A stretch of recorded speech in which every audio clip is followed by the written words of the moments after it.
always thought the dead couldn't surprise me. That was until the night I met Daniel.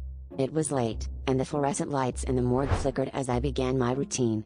Daniel's body had come in earlier that evening, a case of apparent drowning.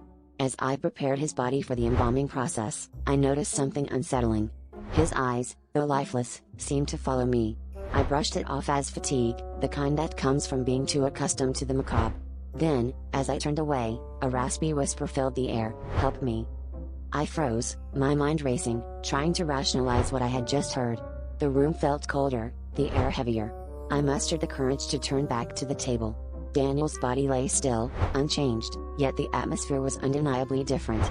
I checked the door, making sure it was locked, ensuring no trickster had slipped in to play a cruel prank. But deep down, I knew this was something else. His whisper echoed in my mind, and I felt a pull to uncover the truth behind his death, something beyond the official report.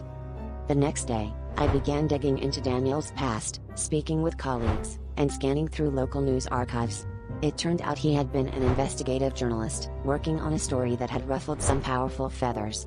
His death was ruled an accident, but there were whispers of foul play, of secrets too dangerous to be exposed.